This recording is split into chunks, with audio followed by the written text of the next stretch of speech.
In the early morning hours of June 6, 1996, a frantic 911 call came in from a quiet neighborhood in Rowlett, Texas. On the line was 26-year-old Darlie Routier, who said she and her sons had been stabbed by an intruder while they slept in the downstairs family room. When first responders arrived, they found a horrific scene. 6-year-old Devon and 5-year-old Damon lying on the floor with multiple stab wounds, while Darlie was walking around, bleeding from several knife injuries of her own. As officers cleared the house and paramedics worked to save the victims, Darlie repeated the same story.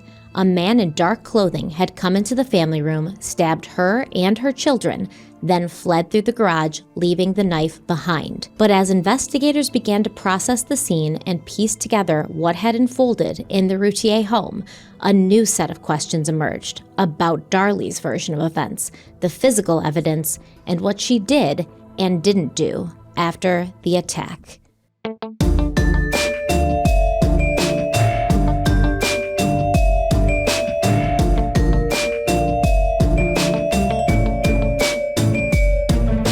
Hello, everybody. Welcome back to Crime Weekly. I'm Stephanie Harlow. And I'm Derek Labasser. So today we're covering a case that, how long have we been doing Crime Weekly now? Almost 5 years. It'll be 5 years, December 4th. So this case has been requested for about 5 years. Yeah. Since we started, there's always people in the comments asking us to cover the Darlie Routier case, and I can see why. Did you cover this on your channel? No. Oh, okay. It's a highly controversial case. As I had mentioned on Crime Weekly News, I know how I feel about it, but there are a lot of people who believe that Darlie is innocent. And there's even, I believe, at least one website that is, active still that is just focused on, proving her supposed innocence. Well, when you were just reading the teaser, I said to myself, we're about to step into one of those cases. Yes. And it's interesting, the timing of us covering it, and it's not intentional, but when you think about Karen Reed and how there's very strong opinions on both sides, depending on who you listen to, they'll give you a quote-unquote convincing argument for whatever they believe. So, yeah, we're going to get into one. This is, how some series we do, and we can all agree on, like Peggy Clinky is a great series. It's a story that we can all learn from, and we're all kind of on the same page. And then there's some other ones where you either love us or you hate us. And we'll be getting name called for sure. Yeah, I'm sure there'll be people who are angry and want to prove something, but you know what we're going to do? We're going to call it how we see it. We are going to call it how we see it. And I will say I'm not going to let you influence me. No, I don't think I'll need to. Okay. I'll see but that right there is a tactic. I don't think I'll need to. Listen, this series... Like, it's so obvious what it is, Derek. This series is based on thousands of pages of police and court documents. This is heavily researched. The facts are the facts. Okay. And I think that, you can say that, like, there's people who are like, oh, it's because she was a woman. Yeah, there's always going to be some sort of excuse or some sort of reason. Look at what's going on with the P. Diddy trial. People are saying, like, oh, the government's going after it. Like, I can't believe that there's people defending him. But of course there's people defending him. So you're always going to have it. But yeah. I think the evidence speaks for itself. And I guess we'll see, right? We will see. We will. I'm going to go through it. I don't know much about this case. I've heard the name before. Yeah, who hasn't? But I don't know all the details, all the nuances of this case. I'm going to give it a fair shake. I'm going into it blind, but just a little something different. Right now, while you're starting this video, pause it for a second. Let us know what you think right now based on what you know about this case, guilty or innocent. And do me a favor. I'm going to ask this question again when we finish this series. And this is going to be a multi-parter. This is Old School Crime Weekly. We're probably looking at 4 or 5 parts. At the end, let us know what you think and whatever final part it is, and if that opinion's changed. Because there is a lot of people who are out there and listen to a series and then go, you know what? I thought one thing and now I think something different. Yeah, I think that as far as like if comparing it to Karen Reed is so difficult because I'm doing that with a very ignorant understanding of this case. I don't know anything about it. I don't think Karen Reed can be compared to anything. This is unlike anything I've ever seen. We're in the middle of the second trial. it's dragging on. We're going over the same evidence through a different lens. It's very exhausting, to be honest. Stephanie, I think I mentioned this, or maybe I didn't. I was high on pain meds doing a live from my hospital bed in Toronto, and I had made a comment, and I stand behind it. And this isn't about Karen Reed, so I'll make it long. But I basically said, to paraphrase, regardless of what happened, she's probably going to walk because the case was fucked up exponentially. But I do think she hit him. Me personally, I think she hit him. And I said, there's nothing to say definitively she didn't.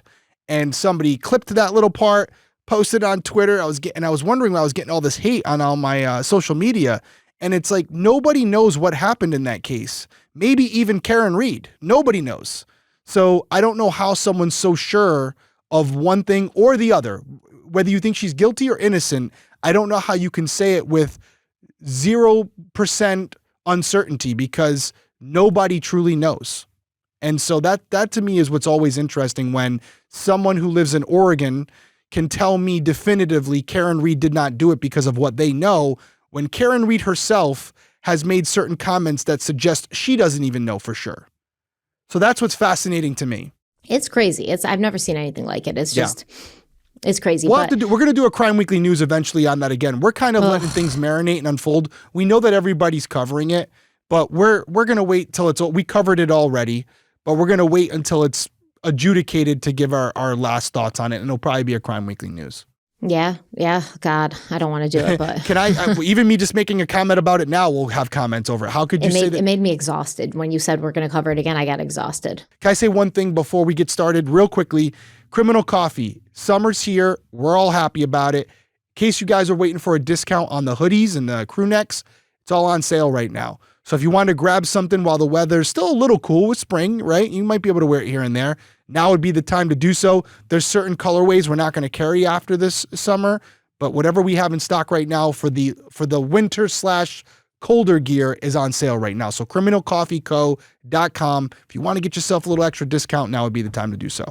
Yeah, I mean, the nights still get cool in the summer. I'm still wearing it. I'm at softball practice. I'm wearing them. Exactly. What better event? Like, you're at a bonfire on a summer night.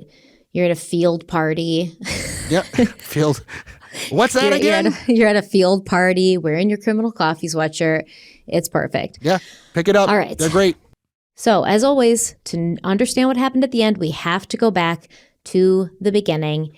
And Darlie Lynn Peck was born on January 4th, 1970 in Altoona, Pennsylvania, to parents Larry and Darlie. And yes, before you ask, her mother's name was also Darlie. In fact, Darlie Lynn was the fourth woman in her family to have that name. Her father was in the military and served in Vietnam when she was born, and not long after he returned home, her parents split up. Eventually, her mother remarried a man named Denny, and the family settled into a home more than 1,500 miles away in Lubbock, Texas. Now, when Darlie was about 10 years old, her mother gave birth to another daughter, Dana, and then had another girl, Danelle, 3 years later. Now, because of the age difference, Darlie quickly took on a nurturing role, and many people described her as being like a second mom to her younger sisters. People who knew Darlie back then said she was sweet and thoughtful and generous, and she had a quiet kind of goodness that made people feel drawn to her. In 1985, when Darlie was 15 years old, her mother was working at a Western Sizzlin' Steakhouse in Lubbock, and that spring, she introduced Darlie to one of the assistant managers, a 17-year-old named Darren Routier. The two hit it off right away, quickly becoming inseparable, and not long after they met, they took a ski trip to Colorado. While riding the lift together, Darren proposed, and even though she was still in high school, Darlie said yes.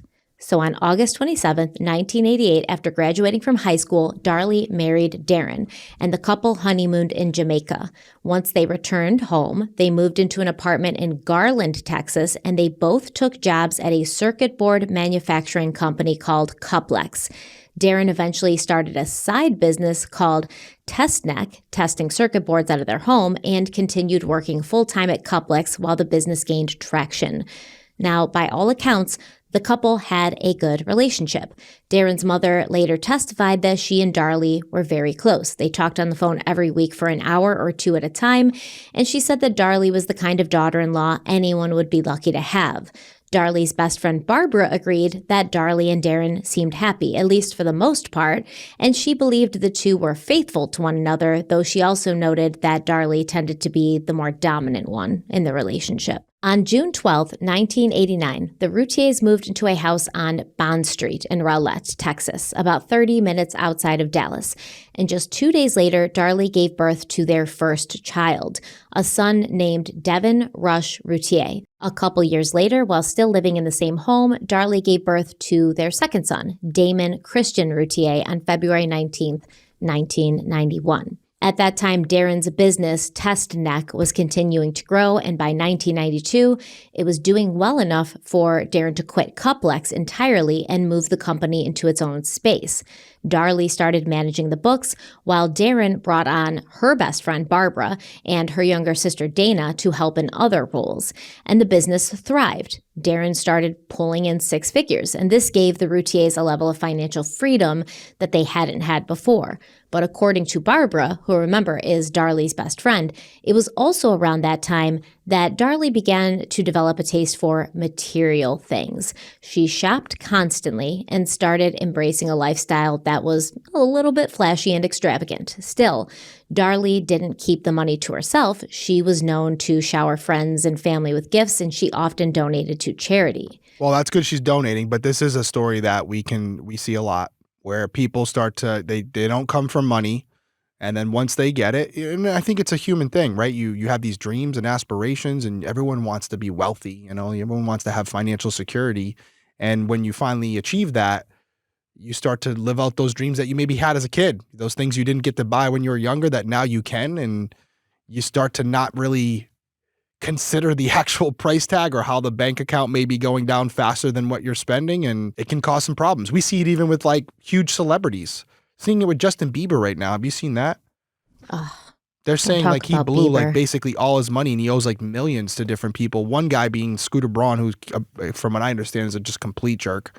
As a Swiftie, Scooter Braun is the devil incarnate. He's not a good guy, but apparently he owes him money and all these other things. So no matter how much money you make, you can outspend it. And we have a lot of people who find themselves in financial troubles because even though they're doing well, they're not taking care of the back end, the accounting part of it. So I do like the fact that she's not only spending on herself, but she's spending on people in need. But I have a feeling you're mentioning this because it's going to become part of the story. I mean, I will also say with Justin Bieber, he got his money very young, right? Yeah. So I think that's another sign of something when you're young and your brain's not fully developed, and then all of a sudden you have all this money. Of course, no one ever taught you how to handle it or manage it, and you're going to be like a kid, very impulsive. You're going to buy everything. You hear about these stories and you think it's impossible for them to spend all their money, but apparently it had a lot to do with he made like hundreds of millions of dollars, right? And then, but what happened is he canceled that tour because of like health issues and stuff, and there was a lot of money that was lost on that. And then, there's still bills that come in. There's still obligations that you're contractually obligated to. So when you don't achieve those, there's penalties and all that stuff. And when you're someone who just has what it appears to be an unlimited, funding, you just keep spending. And the things that he's buying are not small price tags. We're talking like Lamborghinis and houses and all these things. Of course. All the status symbols, right? So $300,000-$400,000 a pop might not seem like a lot when you're making his type of money, but if you're doing it over a period of time and the money's not coming in like it usually does, it's usually at late in the game when your accountant comes forward and goes, "Hey, that check bounced," and you're like, "Wait, what?" And you're like, "How? I'm rich." Yeah, exactly, I'm rich. I've never had to worry about what's in the bank account. So, and then you also have people, and this is a different story for a different day, but people who are skimming off the top, taking more than they're entitled to, and you just have so much money, you need a team of people to kind of keep track of everything. And if that team is also taking money they shouldn't, it's going to be easy to miss it, and before you know it, you're out millions of dollars. Well, I think with someone like Darlie, she obviously didn't grow up wealthy, right? And a lot of people, if a low financial status, it can come with shame sometimes. So for them, money can become a symbol of success, of course, worth, social standing. Success is a big thing for all of us. And it is by how big your house is, what kind of car you drive, for sure. And so these people might spend conspicuously on clothes, cars, vacations, to sort of like put more distance between themselves and their past. Like, I'm finally someone. People see me differently now. Yeah. And this validation comes with material wealth. It can be really addictive, especially if they have felt less than for most of their lives, or if they have felt like, oh, I shouldn't be, struggling financially, like I'm not somebody who should be doing that. This can also make them more sensitive to how others perceive their wealth or lack of it. And, Darlie could have been somebody who was very conscious of how she was perceived by others. I get it. And I don't even think that's like a bad thing. I think a lot of us are susceptible to that approach and wanting people to respect you and see you as successful. Listen, we got Real Housewives coming to Rhode Island. I'm concerned. I might be on camera somewhere. They might catch me. I want to be perceived as someone, Who's got it together? Yeah, who's got it together. Did you know Real Housewives Rhode Island? Greenlit. Are they, where are they going? Like what city in Rhode Island? I think Rhode Island's so small. I know. Probably the whole state. They're taking over the whole place. It's like, hey, they're everywhere. No, I think I'm sure it's going to be from one end to the other. I'm sure it's going to be in the richer areas. Yeah, maybe down by T Swift. By the way, you haven't let me stalk Taylor Swift's house. I already told you, come on down. I'll take you by. All right, so we'll wait till the Real Housewives get there, and then we'll do a double, like, stalk T Swift and try to photobomb the Real Housewives. Wait till you see how big Taylor's house is. Oh, I've seen it in pictures. It's a Trust. mall. I know, it's gorgeous. A mall, and she just added right on the water. It's ridiculous. All right, gorgeous. We could talk about Taylor Swift. Let's take a quick break. We'll be right back. We're going to dive back into the case because maybe not everybody cares about Taylor Swift. I know, Stephanie. Impossible. Right. We'll take a quick break. We'll be right back. All right. Okay, real talk. Let's get into sleep for a second, because if you're anything like me, you know the struggle of tossing and turning all night, waking up with random aches, or dealing with night sweats like you're training for a sauna competition. I used to think that was just normal until I got my Helix mattress. Now, I'm not exaggerating when I say it changed the game for me. I did the Helix sleep quiz. Took like 2 minutes, and it matched me with the perfect mattress based on how I sleep. According to my Apple Watch, I'm finally getting consistent deep sleep, like actual restorative sleep. We wanted to partner with Helix because this is something that we genuinely use and believe in. We both have Helix mattresses. I think we have the same one, the Midnight Lux, right? Midnight Lux, exactly, yep. We've both had our Helix mattresses for a while now, like years. So if you're ready to upgrade your sleep, and I promise you, you won't regret it, Helix is running their Memorial Day sale right now through June 1st. And Crime Weekly listeners get 27% off site-wide, plus a free bedding bundle, which is a sheet set and a mattress protector when you order a Luxe or Elite mattress. Yeah, all you got to do right now, it's really simple. HelixSleep.com/CrimeWeekly. Memorial Day sale now, May 12th through June 1st, 2025. That's 27% off site-wide plus a free bedding bundle. And as Stephanie said, that's a sheet set and mattress protector with any Luxe or Elite mattress. So like Stephanie was saying, we have the Luxe mattress right now. If you order that, you get 27% off plus the bedding bundle. And this is actually an exclusive offer for our listeners at Crime Weekly. So definitely check it out. Definitely use our code. You can't beat it. Go check it out. HelixSleep.com/CrimeWeekly. Okay, we are back. By 1993, the Routiers decided to upgrade their home, right? Like we're talking about. You have financial stability now, and you have to show others that you are in this new income tax bracket, sort of. I'm doing well. Yeah. So they bought a large corner lot house at 5801 Eagle Drive in Rowlett. The house had a fountain in the front yard. Okay. If you have a fountain in your front yard, that's it. You've made it. I'm actually looking at the house right now. It's gorgeous. Yeah. Brick house. Monstrous. It's on the corner right there. Like you said, it's got the pillars in the front. Great landscaping. Yeah. It looks awesome. Yeah. It looks awesome. Great house. So they got a fountain in the front yard, they got a hot tub in the back, and extravagantly decorated rooms. And the couple, they kept spending money just as fast as they were making it. Darren collected expensive sports memorabilia, and he drove a Jaguar. Didn't you say Justin Bieber bought a Jaguar? It's Jaguar. It's Jaguar. Jaguar, like the animal. Jaguar. Is the animal also called Jaguar? I don't know what you're saying. You're saying Jaguar. Okay, it's jaguar. Jaguar. And that's also what the animal's called. Yeah, jaguar, the animal. Listen, I'm not a car person, okay? You know, there is a I do not jaguar care. on the car. Yeah. Jaguar. But I've been just walking I think it's more around. your accent than mispronunciation. I've been walking around the jungle calling these animals jaguars. You're kind of saying That's probably it right. why they're not. That's probably why they're not responding to them when I'm calling to You're them. kind of saying it right, to be honest. Like I'm hearing it different ways, and when you say it, and it's closer than other. You know what I mean. I know what you mean. I'm also not going to call a Porsche. I'm not going to do it. No, me right? neither. Me neither. By the way, I'm not seeing the fountain in front of this house, so they must have added it afterwards, or maybe this photo is older. But I know some of you, like me, like to see the real estate, are going to look it up. Okay, the fountain is closer to the door, and it's like white, kind of. So it kind of looks like it kind of melts into the pillars, the white pillars. Okay, so maybe it's behind those shrubs. If you're looking at the photo, we'll have the photo up on the screen for the YouTube people. But yeah, I'm not seeing the fountain, and I'm sitting here being a looky-loo, and I'm being nosy, and I was looking for this massive fountain. Derek, click on the hyperlink fountain in the script. Oh, let me click on that. Okay, so there's another. Let's see the front yard. So we'll put that one up too. Oh, yeah, no, I'm looking at that first photo where it looks like a realtor photo. That's the one I'm referring to, where you look at that one and then you look at your fountain photo. The fountain ain't there. That is the realtor photo, yeah. But if you thought the fountain was bad, okay, wait till you hear this. So Darlie had her husband Darren build cages so she could raise and sell Persian cats. Okay. And they already had 5 of these Persian cats of their own, plus a small Pomeranian named Domino. Okay? So she's got a fountain and she's raising Persian cats. It's like Tiger King over here. They wore designer clothes. Darlie was often seen in fur coats, cashmere sweaters, and flashy jewelry. And the boys were always dressed in the nicest outfits and had the best new toys.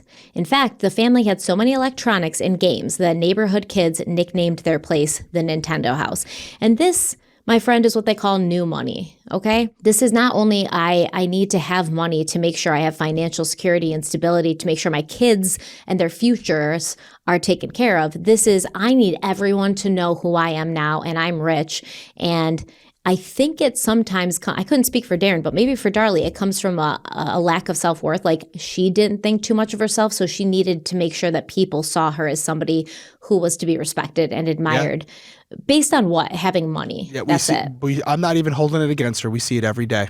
Yeah, but I still think it's weird. We see people overspending every day as a status, right? To try to gain some level of classification that maybe you're doing better than you are. And so it's not a good thing, but it's also, I've even been guilty of it. You know, you throw something on the car because you're proud of it and you want it to look, you know, you put rims on your car or whatever. Do you need them? Are they functional?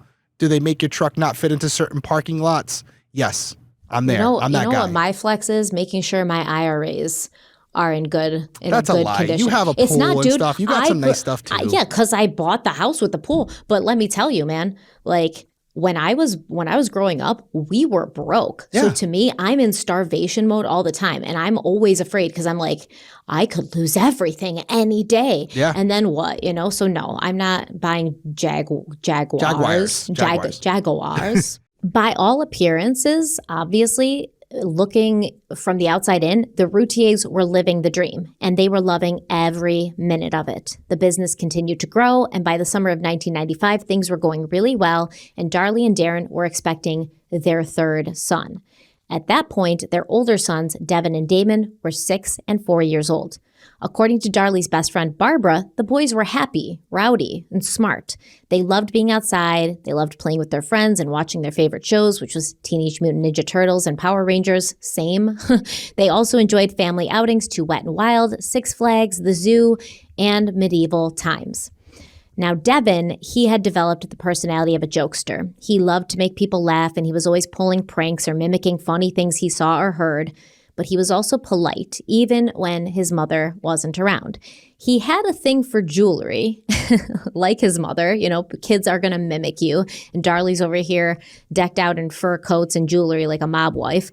And so Devon would rarely be seen without a necklace and a watch, which is adorable. He loved swimming, music, and video games, and he was known for singing around the house. Damon was a lot like his older brother. He loved the water, he was very smart, and he could be strong-willed. Barbara described him as a little moody and stubborn, the kind of kid who might ignore you if he didn't feel like talking. On October 18th, 1995, Darlie gave birth to her and Darren's third son, Drake. So obviously we see a pattern here, by the way.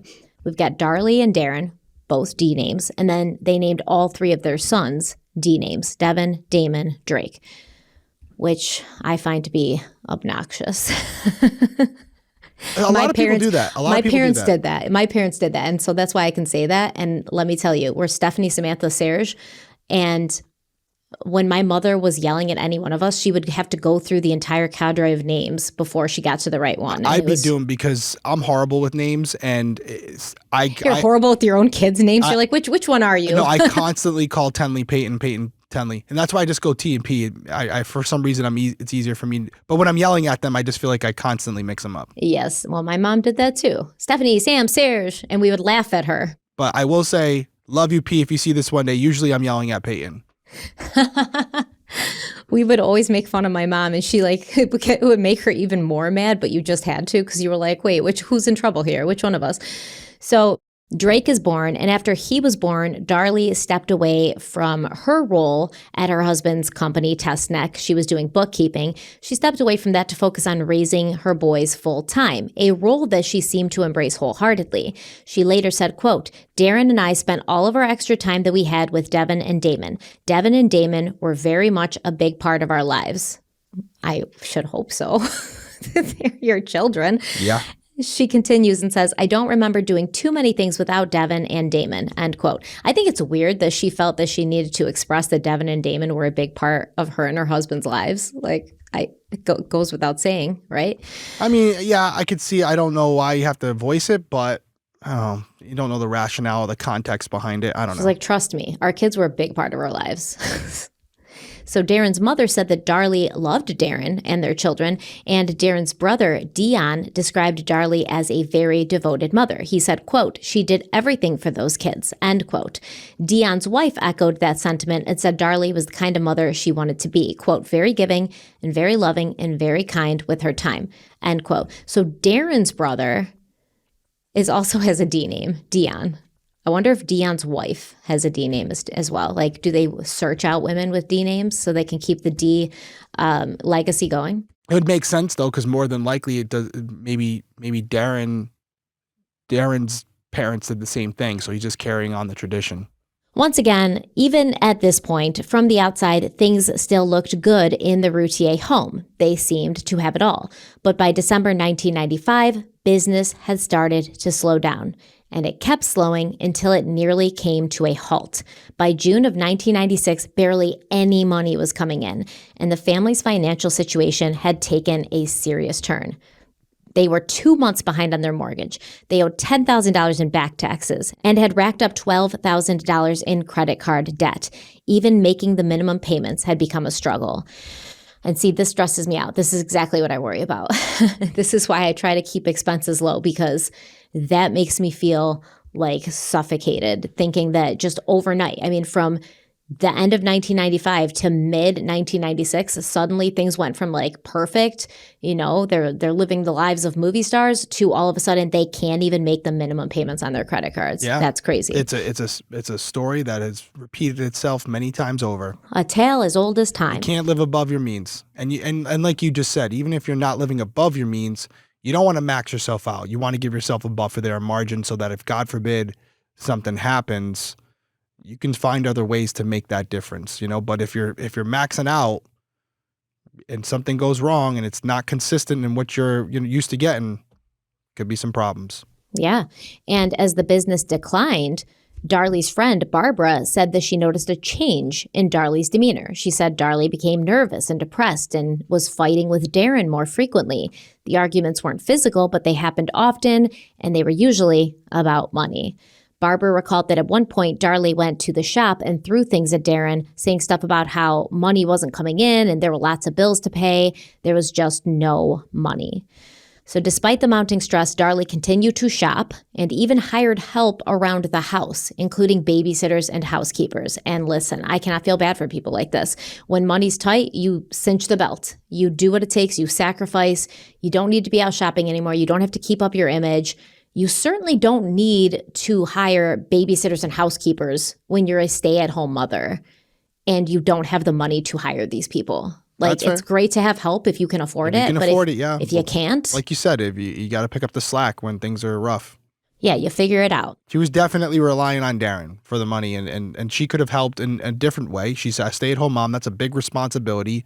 But like you said, pick up some of the chores around the house while Darren tries to course correct on the business. Or, I mean, at this point, like, try to get a part-time job, you know? Oh, yeah, if you're going to hire babysitters and housekeepers, then you should be working out of the house trying to bring in money to compensate for what you're spending. There's options for sure. And it really does feel like money was, I don't know if it always was for Darlie important, but it became super important. And at some point, she was like, I can't live without this money. And it reminds me of the last season, season 3 of White Lotus, which is a great show, Derek. I don't know if you've watched it. I've watched season 1. Season 2 is the best season, by the way. So you have to watch season 2. But season 3 just came out, and there's this family, and while they're on vacation in Thailand, the dad realizes that something happened that's going to really cause them to basically lose all their money. They're loaded. They're going to lose all their money. And he's like talking to his wife and his 3 kids about it because he doesn't want to tell them what happened. And he's like, how would you feel if we didn't have money? And the wife was like, I don't know if I'd want to live. I don't think I could even, why would I even want to live at that point? Question, is each season its own thing? Yes. So I could watch season 2 right now and I don't have to, or I could watch season 3 and it wouldn't affect me if I hadn't watched season 2. You could watch season 3, but you should watch season 2 because it is the best season. I've watched it 8 times. I could do an entire 5-hour analysis. There's going to be 100 comments now saying, no, season 3's better, but I'm interested. Nobody thinks season 3 is better. Okay. All right. Season 2 is the best. There's going to be a comment. Season 3 was odd, but okay. She said, I basically don't even know if I'd want to live because she became so accustomed to this lifestyle of being able to swipe the credit card and not even worry about what the bill was. That It's like, I can't imagine having to go back to that. I refuse. I won't do it. And I think that's kind of where Darlie was mentally, because it was almost like she was delusional. Like, a part of her knew they didn't have the money and they weren't paying the bills. But she kept spending, almost as if, hey, if I just keep doing what I'm doing, this part isn't real. The part where we're running out of money, that's not real. I'm just going to keep doing this and in a delusional way, which just caused more harm. Obviously, with Darlie doing her thing and not changing her behavior, the financial strain kept getting worse. And on May 8th, Darlie and Darren received a letter from their mortgage company stating they were in default and that if a payment wasn't received by May 23rd, they risked foreclosure. Still, the family held on to expensive plans for their summer. They were supposed to take a 2-week trip to Pennsylvania for a family reunion in mid-June, and Darlie had plans to go to Cancun in July with a friend. But they didn't have the money for either trip. So on June 1st, Darren applied for a $5,000 personal loan. But just a few days later, he was denied due to credit issues. Oof. So that's not good. So not only do you not have the money in cash, liquid, but now you can't even get a loan to bridge it because messed up your credit. The creditors are seeing that this is probably the 3rd or 4th loan that he has out already. And you're not paying your mortgage, so you're in default. That's going to show on your credit report. Your credit's not, and credit is king. Okay. You can't make your minimum payments on your credit cards, so that's going to show. So in the very short time where they went from having, being financially comfortable to not having any money, they wrecked their credit. Not good. Unfortunate. Especially, I even think about it just now, and I know we're way past this, and I heard the teaser, so I know where this is going. But even at this moment, the struggle that you see with all the families out there right now in the world where it's not only affecting the parents, it's affecting the kids in multiple ways, mentally, physically, financially. I mean, they're impacted by just a terrible situation where you're on top of the world in 1995, like you said, or 1994, and by 1995, 96, the wheels have fallen off. Yeah, but people right now are struggling. They're struggling because eggs are expensive. Yeah, they're struggling Pay for their food. Yeah, exactly. They're struggling to maybe they're taking loans out to pay their bills. Like they're stealing from Peter to pay Paul kind of thing. They're not taking out a loan so they can go to Cancun. Pay the plumbing for the fountains. Yeah. To keep the fountain running. Keep the water bill going on the fountain. And it reminds me of it just being in a boat that has holes in it and you're scooping out the water. And then every time you turn around, there's a new hole and you're just barely staying above water at that point. It's very stressful. So let's take a quick break. We'll be right back. Okay, Derek, quick story. I recently went to a friend's wedding and the photo booth, obviously, it was a total hit. I'm not even joking. There was a line all night. I was so mad because I wanted to take photos with everybody, friends and family, and I wanted to get in there and get in with everyone, and you just had to wait so long to get it. People were obsessed, and it made me think photo booths are everywhere now. Weddings, parties, baby showers, even corporate events. 10 years ago, though, you'd barely see them. But now they're basically expected at an event like this. And here's the cool part. Did you know you can actually make money by running your own photo booth business? And I'm talking real money. With Photo Booth Supply Co., they make it super easy to get started, even if you've never owned a business before. You're going to get access to the best looking photo booths, step-by-step guides, and one-on-one coaching so that you can launch fast and just kind of take away that learning curve. And some of their top earners are pulling in 6 figures a year.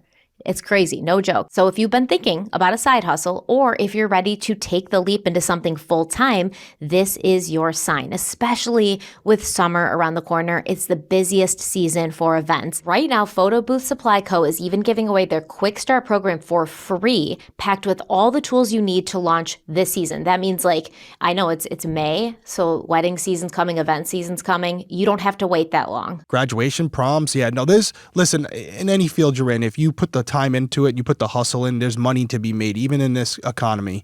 And you just got to have the initiative. And if you're curious how much you could make running your own photo booth business, you can check out their free profit calculator at startphotobooth.com/crime.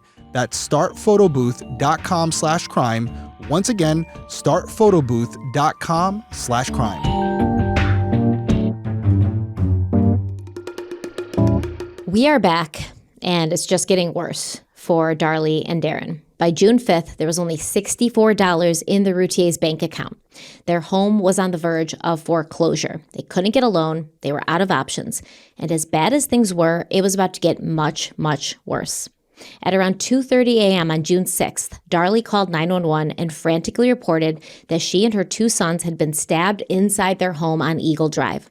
The call is just under 6 minutes long. And I'm going to play it for you in full because this call has been broken down and analyzed and reanalyzed dozens of times. And I think it's important that after this call, Derek and I discuss it further. 911, what is your emergency? Ma'am? What? Who did? Hang on. Hang on, ma'am.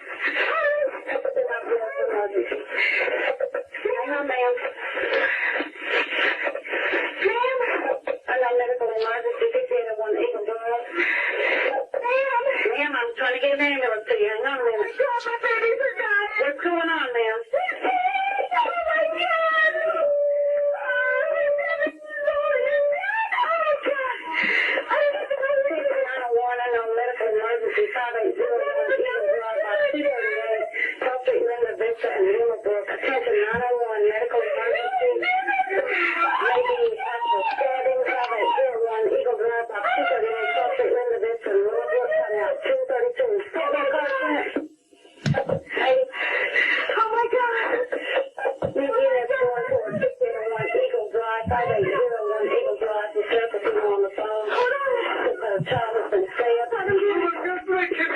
Ma'am, I need you to calm down and talk to me. What? 1501 Eagle?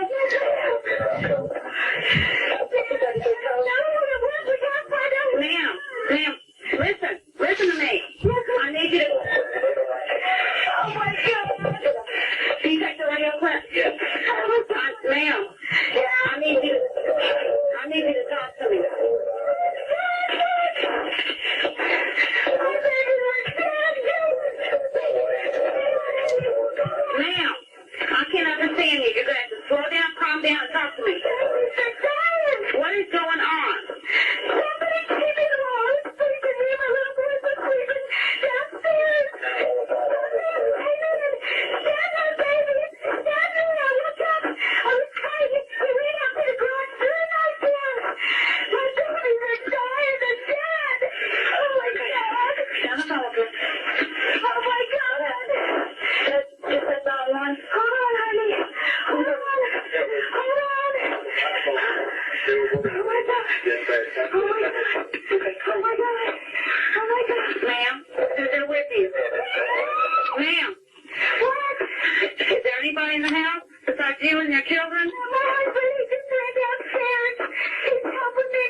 my God. Okay. How many little boys? Is it 2 boys?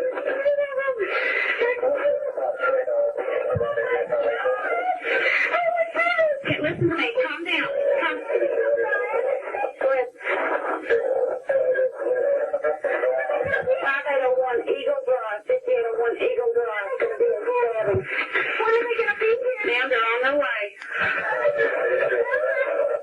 Oh my God. Ma'am, how old are your boys? What? How old are your boys? No. Okay. Oh my God. Oh my God. Calm down, can you?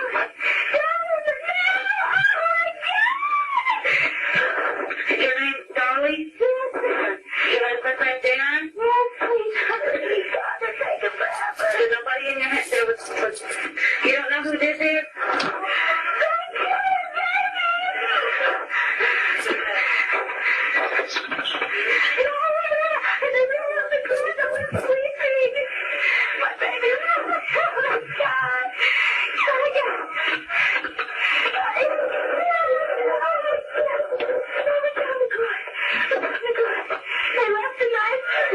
There's a knife. Don't touch anything.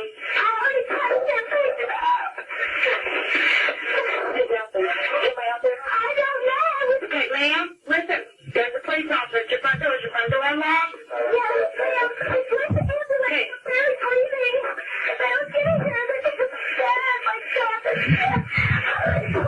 Okay, is 82 out on Eagle?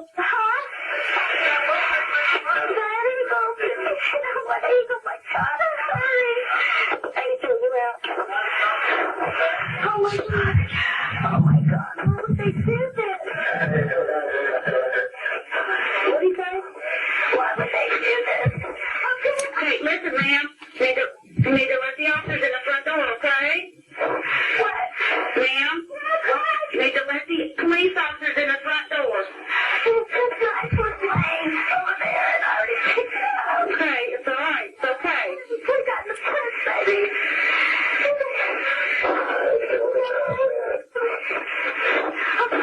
Ma'am, hang on a second. We walked in here and did it, Darren. Okay, ma'am.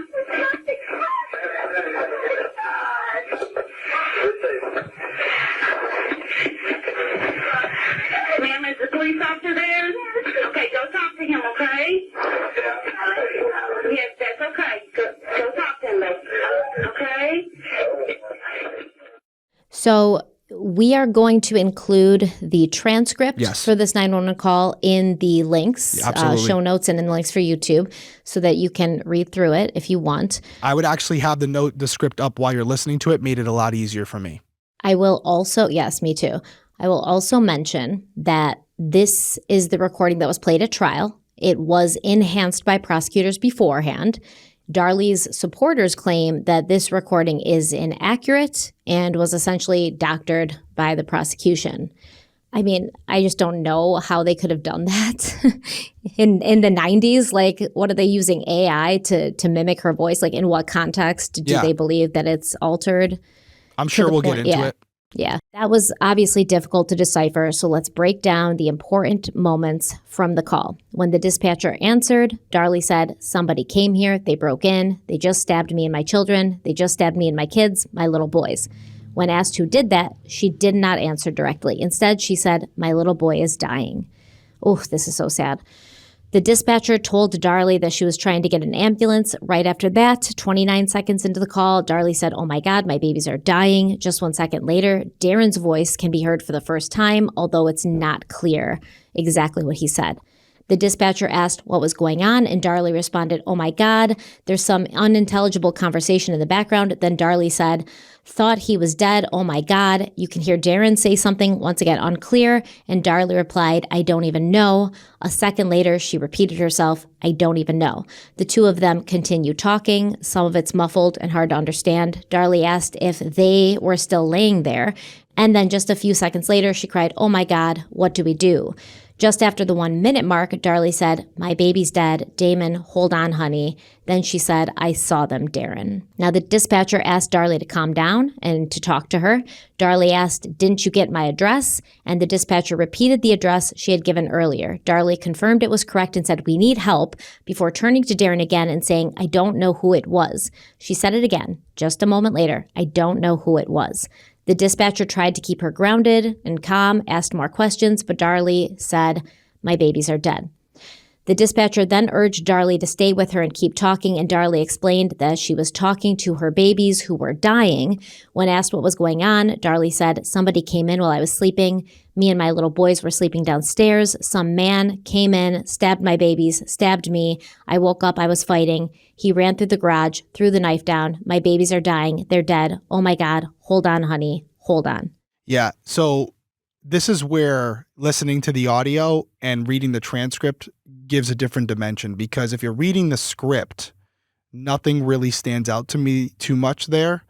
But to me, just first listen, you guys are hearing my opinions right after listening to it. One thing that stood out to me during that entire 5 minute and 39-second call was she was very frantic and, erratic, understandable, right? Considering the circumstances, if you're taking it at face value.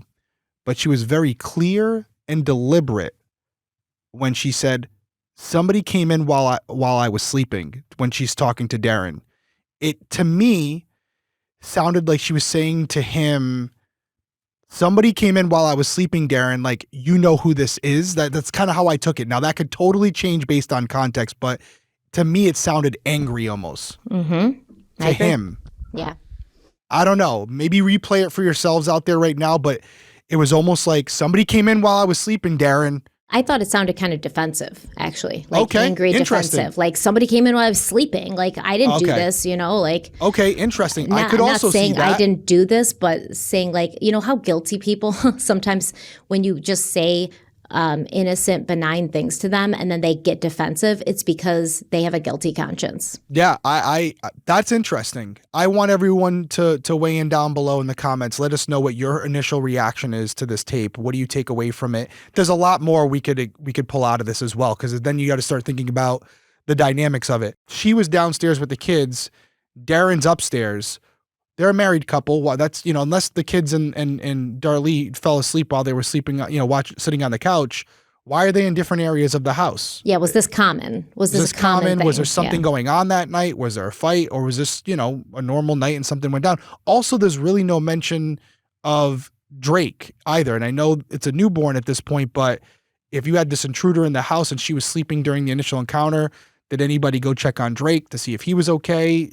There's no mention of Drake, baby Drake, in this call. Yeah, and I know that's what I was saying. That's a little interesting. You don't hear like, check on Drake, or something like that. Or I don't really even hear Darren in the background. Maybe once or twice, but I would think you would hear him screaming too. But there's a lot going on. But that call, just taking it right now, I'm halfway through this episode, not knowing any of the evidence. It's a very tough call to hear, and it sounds like a mother who is watching her two kids die. That's my initial impression. But that would be true if she had done it herself or if somebody else had done it. She would be a mother watching her two kids die. That is also an accurate statement. Yes. All right. So the call sort of continues, and we'll keep trying to clarify here. The dispatcher asked if there was anybody else in the house. Darlie said, "No, my husband, he just ran downstairs. He's helping me, but they're dying. Oh my God, they're dead." The dispatcher asked how many boys there were, and she said there were 2 boys. Then she asked out loud, "Who would do this? I feel really bad. I think I'm dying." She asked repeatedly when help would arrive. The dispatcher told her they were on their way, and Darlie responded, "I gotta just sit here forever. Oh my God, who would do this?" Once again, no mention of the baby. And Drake, yeah. Yeah, I would think if an intruder had come in the house and stabbed you and your children, there would be a thought of, Darren, can you check on the baby? Is the baby okay? Like, did this strange man who came in and stabbed us randomly for no reason, did he also get to the baby? Where is the baby? Is the baby upstairs in a bassinet with Darren in his room? Is the baby in his own room in a crib? What's going on? Where's the baby? She does not mention the baby at all. Yeah, and that's is something I'm considering as I'm going through like the evaluation. I also try to put myself in her shoes. Oh my God, hope that never is the case. Yeah, but for real. what she's visually seeing at that moment is a shock, right? Her 2 sons bleeding to death. And is it possible? Can I acknowledge that it's possible in that moment? She has tunnel vision on that and she's not thinking about Drake. Not that she loves him any less, but that's not on the top priority. Also add into the equation. Would it not be in the top if you're putting yourself in her shoes? Yeah. And this is happening to you and you had a 3rd child in the house Yeah. and somebody just came in and stabbed your 2 kids and you, would you not be concerned? Would it not be at the forefront of your mind? This sounds like I'm playing the fence, but how I would react and how others would react to trauma is different. Now, I would You like said to putting think, yourself in her shoes. What would you do putting yourself in her shoes? I would like to think in that moment I'd be thinking of the 3rd child as well. But if put in that situation, I'm watching, I don't even want to say names because I just don't like to put that into the world. Course. No. But my children bleeding out and I'm trying to administer some type of life-saving care while I'm also bleeding, maybe that's not my top priority. Maybe that it's about preservation of what's in front of me. I don't know. I'm not looking too deep into it at this point. Oh, she didn't mention the baby. I'm noting it, but I'm not thinking, oh, red flag. But again, that could change based on the evidence. So then the dispatcher asked how old the boys were. Darlie said they were 7 and 5. And just as a note, Devon was technically 6. His birthday was June 14th. That's right. He was about a week shy of his 7th birthday. So Darlie kept repeating, oh my God, he's dead. At that point, a police officer joined the call and instructed her to look for a rag to help stop the bleeding. So this is another thing that sticks out to me because you said she's, if I'm in her shoes and I'm trying to administer life-saving stuff. It doesn't even look like she got anything to stop the bleeding, that she just kind of sat there. Maybe she was using her hands. Yeah, pressure. We don't know. So it's the tough. police, it's tough because it's only one-dimensional with the audio, Police officer comes in, says, go get a rag to help stop the bleeding. She responded, they killed our babies, and the officer told her to sit or lay down. And Darlie said, y'all look out in the garage, look out in the garage. They left a knife laying on. And then the dispatcher jumped in and told her, don't touch anything. But Darlie replied, I already touched it and picked it up. So here's another thing that's always bothered me. Your children are, like you said, bleeding out in front of you. Why are you wandering around and going into the garage and seeing that a knife was left there and then you're touching it and picking it up instead of sitting next to your children because they could die and this could be, and you don't want to leave them alone while they're dying. You want to be there in their view, holding them so that someone's with them. Why would you go into the garage like, oh, I happened to just go into the garage to get a Pepsi and saw a knife laying on the ground and then I picked it up. Yeah, I had written. Why would you pick it up? Why would you pick it up? I had written some notes here. I'm gonna respond to that. We're gonna take a break. We'll be right back. There is a predator hunting you. It's quiet, relentless, and it doesn't carry a knife or a gun. It uses something more insidious: interest rates, late fees, and endless collection calls. At first, you barely notice it, but over time, it tightens its grip. And before you know it, your paycheck is gone, your bank account frozen, and everything you've worked for feels like it is slipping away. Does this sound familiar? If it does, you're not alone. Debt can be overwhelming, and honestly, it feels like no matter how hard you try, you just can't get ahead. And that's where PDS Debt comes in. They don't just crunch numbers, they actually listen. They build a personalized plan that's tailored to your situation with no minimum credit score required. Bad and fair credit are both accepted. And PDS Debt has helped hundreds of thousands of people get out of debt faster, save more money, and finally breathe again. They're A+ rated by the Better Business Bureau, and they have thousands of 5-star reviews across Google and Trustpilot. That kind of trust doesn't come easy, it is earned. If you're dealing with debt, we know how hard and stressful that can be. I think everybody at some point in their life is going to go through this, but you can take back control, and it starts with one step. Derek is going to tell you what that step is and how you can get started. It's interesting that we're covering this ad this week because obviously Stephanie and I are close, and I was discussing some personal matters with her regarding a family member, and I was talking about how I'm going to be recommending this service because I do think it can help a lot of people. You don't have to be in complete financial duress. It's always better to consolidate, find ways to make yourself more streamlined, gets you better prepared to pay off that debt that you have. And you're only 30 seconds away from being debt-free yourself. So get your free debt assessment and find the best option for you right now at pdsdebt.com/crimeweekly. That's pdsdebt.com/crimeweekly. One more time, pdsdebt.com/crimeweekly. Okay, we're back from break, and I'm with you. I need to know more about what happened in there, and I'm hoping that as we cover this series, you're going to tell me, especially wherever this goes, Darlie's account of what happened that night, where it happened, what happened right after she was stabbed, what happened when she woke up, why she went out to the garage, why she picked up the knife. I want to hear her thoughts on that. I want to hear what her account is of what happened during that to see what I think afterwards. But yes, initially, 100% with you. I'm envisioning, without knowing much of the story at this point, that they're on the couch or they're on some like a love seat or whatever. They're sleeping. She wakes up to them being stabbed, and then the person runs out of the house. And to your point, I agree. At that point, you're looking at your kids and you're going to stay with them and try to help them immediately and call 911. You're definitely not going to be going and looking for evidence, of the person and how they did this. So, and I don't think you'd be grabbing it and picking it up. Why? Why would you do that? What is the point in doing that? I completely agree. I don't have an explanation for it. It doesn't make sense to me. That's why I'm looking forward to hearing her rationale behind that. And we'll see what we think at that point. Mm-hmm. Oh, yeah, we will. So then Darlie was asked if she had seen anyone outside. She said, "I don't know. I was sleeping." The dispatcher then said there was an officer at the front of the house and asked if the door was unlocked. Darlie said, yes. Then asked again where the ambulance was, stating, "They're barely breathing. If they don't get it here, they're going to be dead. Hurry, please hurry." Now, Darlie goes back and forth in this call. They're dying. They're dead. They're dying. They're dead. Multiple times. And that's also something that kind of gets at me. Why do you keep saying they're dead and then you go back to they're dying, or they're not going to be alive if the ambulance gets here? If, they're dying, they're dead, they're dying, they're dead. Which one is it? Kind of why would you keep stating they're dead if they are still conscious or still breathing or still alive?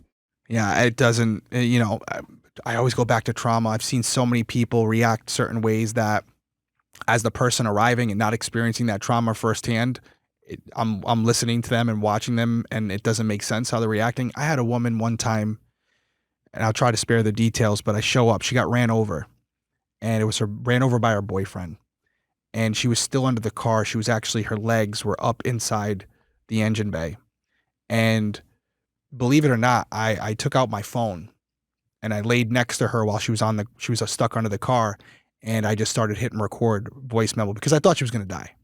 So I just started recording our conversation because it may be the only thing I ever get.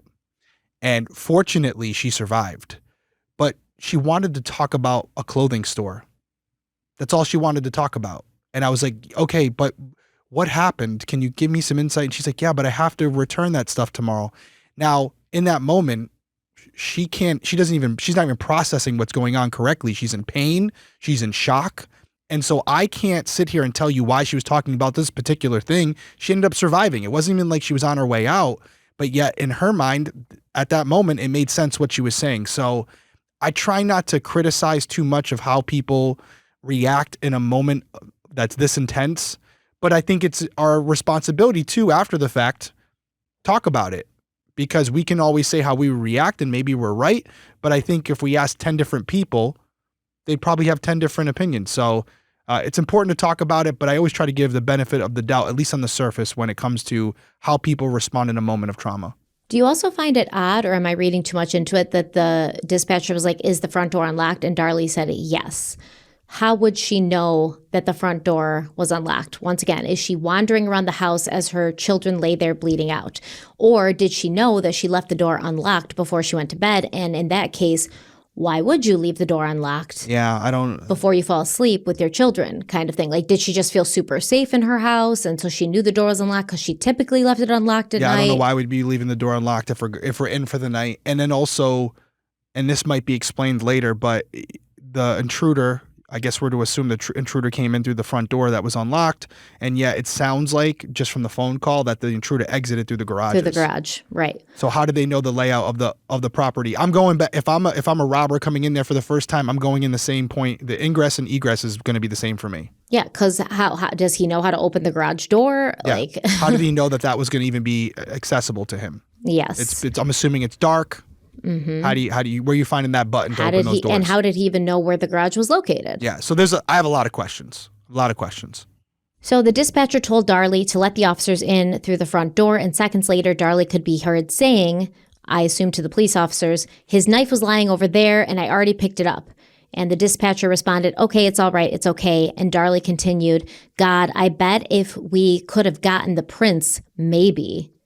She then turned to Darren and said, somebody who did it intentionally walked in here and did it, Darren. Yep. That's the part I'm talking about. Yeah. That's the phrase, not the first one. That's where she sounds defensive, in my opinion. Okay, so I want everyone to listen to that one again because that was two different interpretations, both hearing that same thing. But yes. I don't know exactly what he said to her, but I would assume that he asked her, what happened? Who did this? Yeah. Like, how could this have happened? And she was like, somebody who did it intentionally walked in here and did it, Darren. And she sounds defensive. That's fair. I couldn't hear him.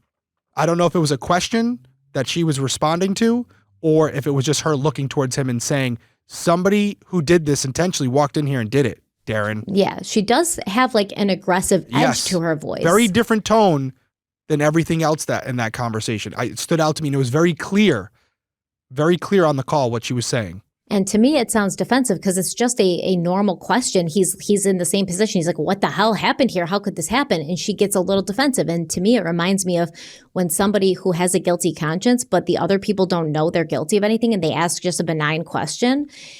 So for instance, like, let's say you're a cashier and an employee, like a coworker, walks up to you and they're kind of smiling and they're like, hey, I heard there's money missing from the register. Do you know anything about that? Now, if you were guilty of something, you might respond defensively, like, well, why would I know anything about that? What are you talking about? But if you had no idea what they were talking about and you hadn't done anything, you'd be like, "Ooh, is there tea here? What's happening? Who do you think's stealing from the register?" Like, sometimes liars will just give themselves away by acting defensively when somebody wasn't even questioning them in an accusatory way.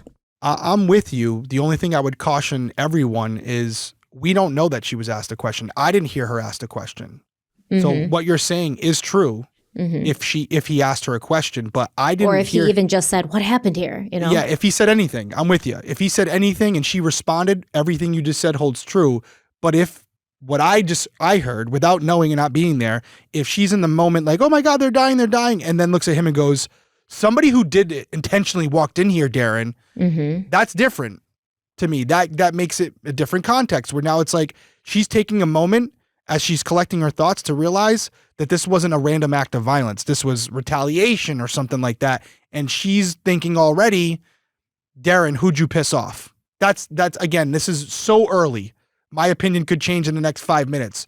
If it's a question, I'm with you. If she just randomly said this and looks at Darren while her kids are dying in her lap to say this, that could mean something else. For some reason, Darlie then added, there's nothing touched. There's nothing touched. The dispatcher asked if the officer was there, and Darlie said yes. The dispatcher told her to go speak with him, and that's where the call ended. Can I say one more thing? I just want to point out that I am concerned about her concern over the processing and the evidentiary value of what's there at this moment. To me, you're not going to get a disagreement out of me. That in and of itself, mentioning the knife, mentioning things being touched, not touched, I have a very strong suspicion that if I was in the situation, I can't tell you everything I would do based on trauma, but I would not be concerned about the evidentiary processing of the crime scene after the fact. And you're a former police officer. I would be sitting there worrying about the preservation of my kid's life. Not even my own, but just my kids. I would not be like, hey, nobody touched the knife. We're good there for prints. You know, that wouldn't even cross my mind. Yeah. She's like, oh, maybe we could have gotten the prints, you know? So that is concerning to me at this point. That seems out of the ordinary that she would be concerned about the investigatory aspect of the case while we're still in this situation. And you said that you don't believe you would be, and you're a former police officer. So of all people who would be thinking about that, you'd think a police officer, a former police officer would be one of them, even despite the circumstances. And you don't even feel that you would be like that. No, I do not. It's easy to forget something like a Drake or something if you're tunnel vision on something else. But what she's proving in that moment is although she's looking at her sons, she's also thinking about something else. That's indisputable. She's concerned about the evidentiary value of the knife and anything else in the scene. That is not something that I would be thinking about at that moment. She's thinking about an investigation. She's thinking about an investigation in a moment where she's allegedly trying to save her son's lives. So that is concerning to me. Yeah, I agree. So the officer who had arrived at the house was Officer David Waddell. Later, he would testify that as he drove toward the Routier home, he didn't see anyone fleeing the scene, no cars speeding away, no people on foot, nothing that struck him as suspicious, which is, that's understandable, Nope, actually. doesn't bother me at all. Yeah, it's been quite an amount of time. The person's not going to be hanging around. No, what do you think you're going to see? Like a shadowy figure running off when you've been on the call for 5 minutes already? Yeah, the person's not going to hang out in the bushes waiting for a cop car to pull up and then say, now's my time to get away. Gone. This person's long gone by then. Yeah. Between the time, and we don't know how long she took to call the police. Could have been a couple minutes as well. Yeah. Well, we'll talk about that. Okay. So exactly. And we know that the 911 call is like, I think a little bit over 6 minutes. Yep, so, 5 minutes, 39 seconds. Yeah, it makes complete sense that, of course, if somebody did this, they wouldn't still be hanging around waiting for a cop car to drive by. Officer Waddell said everything was still and quiet, which made the chaos he was about to walk into even more jarring. As Waddell pulled up to the house, Darren came walking out the front door and told him that his children had been stabbed. Waddell followed him inside and watched as Darren crossed the family room to reach Devon, who was lying on the floor towards the corner next to a couch. Waddell could also see that Damon was on the ground. He was close to the entrance of the family room. Darlie was standing close. She had a towel pressed to her neck and her phone still in her hand. Waddell later described her as upset and hysterical. She was screaming and yelling, and it was difficult to get her attention. Yeah, I want to point out to everybody, I know there's a lot of people who listen to us just on audio. Do yourself a favor. When you have a moment, now while you're driving, pull over, pull up this YouTube video, fast forward to this timestamp. As I'm speaking right now, there's a map on the screen of the house layout. You need to see this. In order to understand what we're talking about, you need to see this map. And on this map, you will see where Darlie was laying, where Devon was, where Damon was. But also at this point in the story, there's going to be other things that are on this map that aren't applicable yet. We're going to talk about them. But you can see where the family room is, and you can see where the garage is. You can also see where the entry to the house is. And if this person comes in, they're going to have to go to their left to get to the family room. And they're going to have to then cut through a kitchen and like a utility area, a nook that this person more than likely is not familiar with, but is going to be able to navigate and get out of. It's a lot to take in. And it seems like the easiest way to get out of there as fast as possible would be to go back in. Go back out through the entry. Yeah. So do yourself a favor. Look at this map. Take it all in. Process it for yourself. But at this point, there's some big questions just based on the layout of the house. Now, once again, to be fair, because I'm trying to be unbiased. Please try. In cases like this, it is difficult, okay? Because they have kids involved, and I don't know if you could tell. I think she's guilty as hell. But I think that everybody with a brain and a set of ears and eyes has picked up on that. Yeah, you know me. Yeah. But I will say, if I'm an intruder and maybe I do happen to know the layout of the house because maybe I've been there before or the family's known to me, I probably would, after committing this crime, go out through the garage because it's going to bring you to the back of the house instead of walking out the front where maybe a car passing by could see you. I mean, it's 2:00 in the morning. There's not going to be people walking around. It's dark. But still, just to be safe, I might go out the garage because it leads to the back of the house and I have less chance of being seen. I'm glad you're saying this. And I'm so proud of you for saying that. Thank you. We're very early in this. We got a long series to go, but we're just talking about first impressions, and that's okay, right? Initial theories. And we got a lot more to go. But to add on to what you just said, if this is somebody who knew Darren or knew Darlie or knew the house, and you just got done telling us about all the financial struggles that Darren was having, could he have made some enemies along the way? Maybe people he owed money to. Maybe someone who's been there before who was originally a friend. Maybe he got a debt. Maybe he got a debt with somebody who was unsavory. Who was a friend at first, but now's a foe. All of what you said would apply and would make sense. Those puzzle pieces would fit if that's the reason, the motive behind it. So you just took the words out of my mouth. When we're exploring all scenarios, that is a possibility. So yes, there's also the possibility that this has all been staged, but I love that you just said that because it's absolutely true based on the context of what we know about their financial situation at the time of this incident. So you stole my thunder.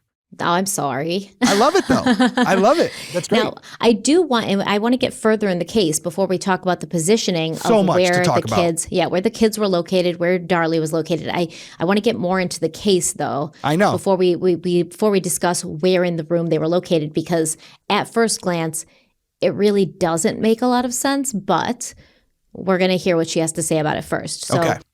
Officer Waddell asked Darlie who had stabbed the children. She said she didn't know. She didn't have a description, but insisted that the person was still in the garage. Waddell turned to Darren and told him to apply pressure to the wounds, and Darren got on his hands and knees besides Devon. Waddell could not tell whether Darren was doing CPR or trying to slow the bleeding, but either way, it wasn't working. Darren said air was just coming out of his son's chest through the stab wounds. Ugh. Waddell told Darlie to grab a towel and put it on Damon's back and try to stop the bleeding, but she didn't move. She stayed in the same spot she'd been in when he entered. She didn't go to Damon. She just repeated that the suspect was in the garage. This will forever be suspicious to me. I would be glued to my child until they took their last breath. I'm with you. I think this goes back to what I was just talking about. I'm not going to say her name, but the woman under the car.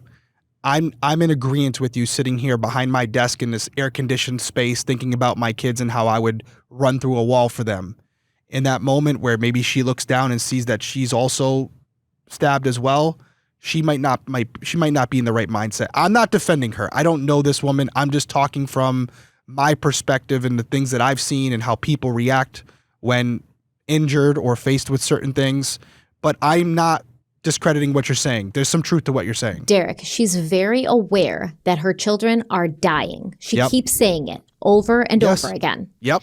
So, yeah, she could be in shock, but not enough shock to not know that her children are laying there on the floor dying. So I would get the rag and I would be next to my children and you wouldn't be able to budge me from that spot. Fair enough. I'm not going to dispute what you would do. I know we're going to have a lot of, and feel free that keep it respectful, but you had said at the top of the show, there's a lot of people that believe she's innocent. Well, I wouldn't say a lot, but. Well, okay. Well, not a lot, but make your case. Make your case down in the comments why, if we're wrong. Again, we're so early in this that I'm changing every single sentence, but, feel free to weigh in. Let us know. So Darlie's insisting, perpetrator still in the garage.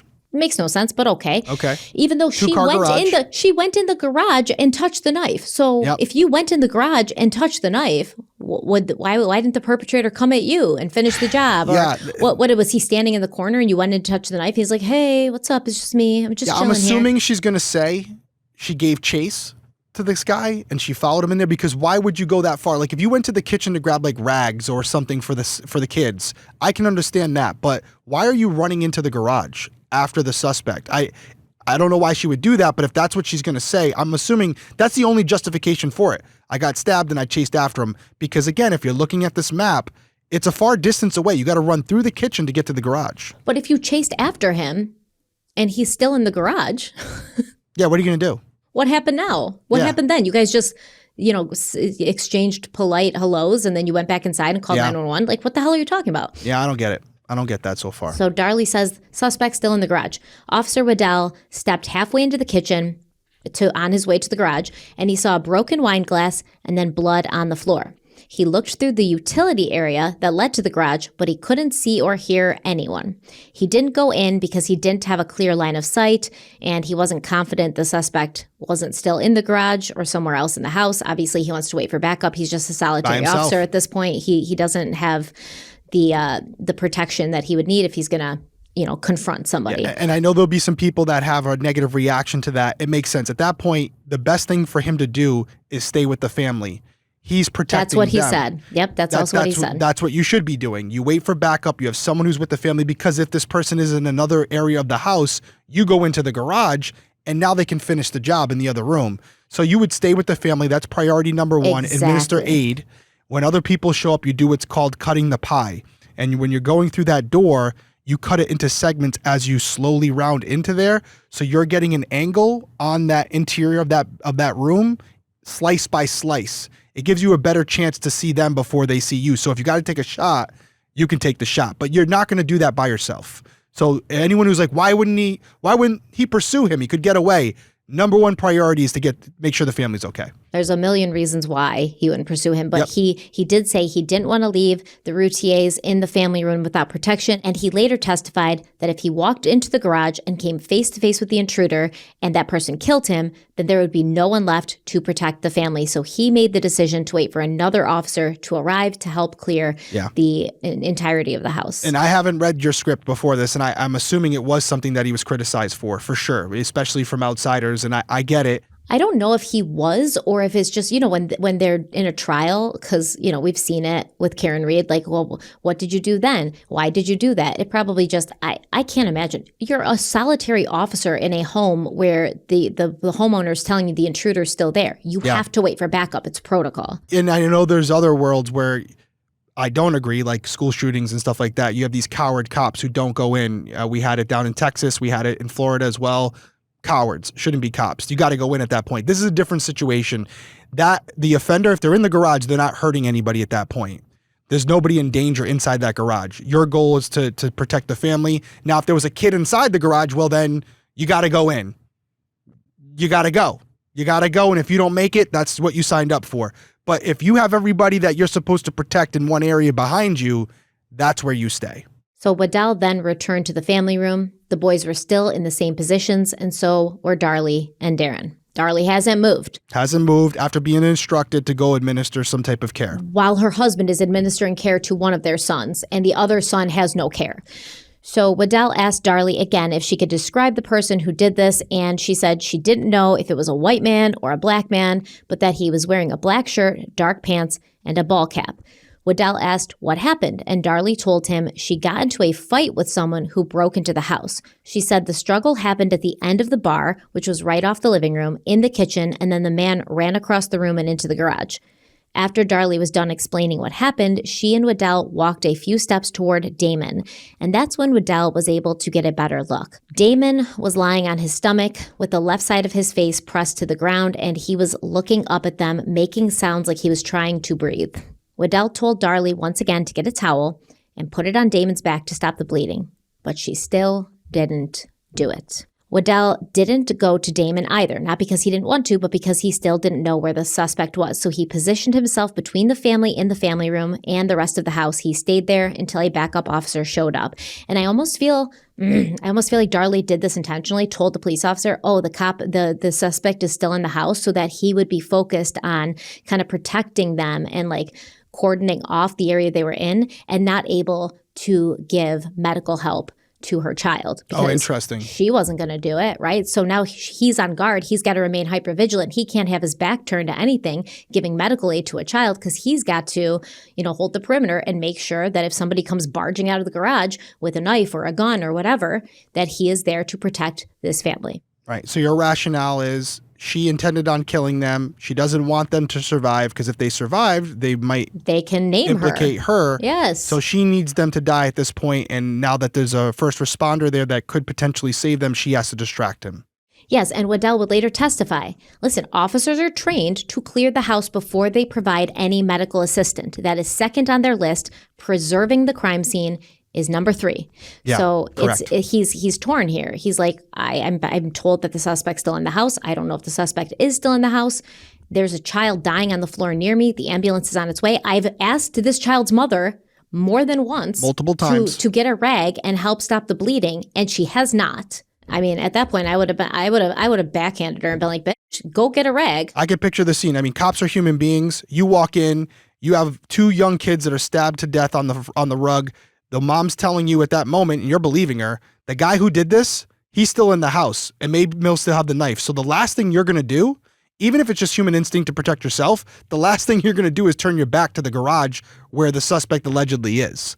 So I'm sure it was a very frantic scene for him, and he's probably looking back, looking forward, looking back, trying to keep eyes on all areas, because he doesn't know. He's waiting for any moment for this guy to come running at him with a knife. And there's a thing called the 21-foot rule. That house, I don't know the dimensions of it, but it's probably not longer than 21 feet to any point of direction. So if that guy starts running at him, even after shooting him, it has been proven that someone can still reach you if they're within 21 feet. If they have a knife, they could still stab you. So it's a really dangerous, heightened situation at this point for this police officer that he just walked into alone. He's got a lot to go on that's going on and a lot to deal with. Let's take our last break and we can kind of gather ourselves, or when I say we, I mean me, and we'll be right back. Okay, dog parents, this one is for you. Now, if your dog could talk, I'm pretty sure they'd have some serious concerns about what's in their bowl, because let's be real, a lot of kibble out there is kind of sketchy. Well, listen, they'd have a lot more concerns than just kibble if they could talk. Let's thank God that they cannot talk. I like to think that my dogs do talk to me. Because they'd have some opinions that I probably wouldn't be on board with. I'd be like, hey, shut up, dog. They'd be a little I don't judgy. care what you think. They'd be a little judgy of you and your lifestyle. Yeah, no. I don't want that. They'd be like, are we going to do the laundry at any point today or what? I don't want that. Yeah. No, but listen, like my dogs actually have talked to me before when I feed them. And I remember like my dogs don't have a lot to do. They sleep and then they eat. So mealtime is the most exciting point of the day for them.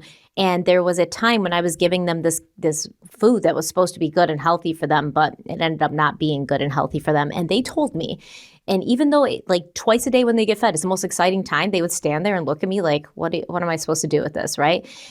And that's because a lot of this dog food is not the best. They got mystery byproducts, unpronounceable preservatives. It sounds more like a crime scene than dinner, and that's why I'm so excited that we found Ollie.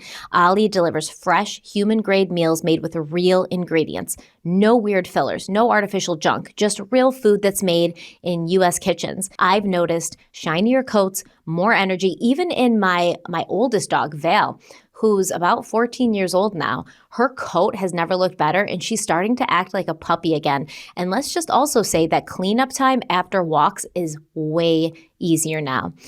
Ollie makes it super simple. You just fill out a quick quiz about your dog's weight, activity level, and health needs, and Ollie creates a personalized meal plan. Your first box is going to come with 2 weeks of meals, also a storage container, which is awesome, and a full transition guide, because you can't just switch your dog over from one kibble to the next, just, cold turkey. You have to transition them. it, yeah. Yeah. And it's seriously the easiest and healthiest switch that you can make for your pup or pups. And the best part, dogs deserve the best, and that means fresh, healthy food. Yeah, I mean, we don't always agree here on Crime Weekly, but I think we can all get on the same page that dogs deserve the best, and that means fresh, healthy food. So head over to ollie.com/crimeweekly, tell them about your dog, and use our code CRIMEWEEKLY to get 60% off your welcome kit. Oh, that's a great deal. That's a great deal. When you subscribe today, 60% off. Plus, they offer a happiness guarantee on your first box. So if you aren't completely satisfied, you'll get your money back. That's ollie.com/crimeweekly and enter code CRIMEWEEKLY to get 60% off your first box.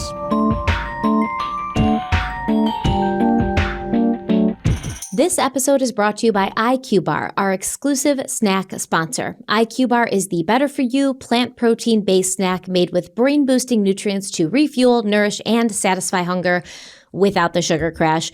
I mean, listen, we talk about IQ Bar all the time. We love IQ Bar. We love their protein bars. Like you just said when you were like, okay, IQ Bar is next, and you're like, I wish I had one right now. I know. It's like, I don't have them because Ashley eats them all on me. I know she's listening to this right now. Yeah, I'm calling you out. I bring a box in here, and then they're gone within like a week because she's in here packing orders during the day, and they're gone. That's the same thing. I actually bring them to work with me now because my 13-year-old son will just, when he gets home from school, he inhales like 5 of them at once. And then an entire box is gone in just a few days. And I come home and I'm so excited for my like midnight IQ Bar, and they're all gone. It's horrible. Yep. It's a problem. That's the one downfall with IQ Bar. It is that they're just, I feel like everyone steals them. I crave them all the time. And when you're juggling a million things and you barely have time to eat, reaching for something that actually supports your body and brain is a game changer. IQ Bars are packed with clean ingredients, no gluten, no dairy, no soy, no GMOs, and 0 artificial sweeteners, which is a plus. So when they sent us the sampler pack, I've already been hooked, but I love trying the new ones when they come out with the new ones. And the peanut butter chip flavor is obviously legitimately delicious. They've also got hydration mixes and even mushroom coffees if you're into those brain-body benefits. And with over 20,000 5-star reviews, clearly Derek and I are not the only fans. Yeah, they're doing something right. Yeah, Ashley is one of those 20,000 too. Although she's not paying for it. I am. It's a great deal for her. Now, Derek is going to tell you because there is a very, very good deal and a special offer for our podcast listeners right now. You can take advantage. That's right. IQ Bar is offering our special podcast listeners and viewers 20% off all IQ Bar products, plus get free shipping. To get 20% off, just text weekly to 64,000. Once again, text weekly to 64,000. That's weekly to 64,000. Message and data rates may apply. See terms for details. Again, I'm actually texting right now. Yep, that's 20% off with free shipping. Go check it out. You will not regret it. I'm not kidding.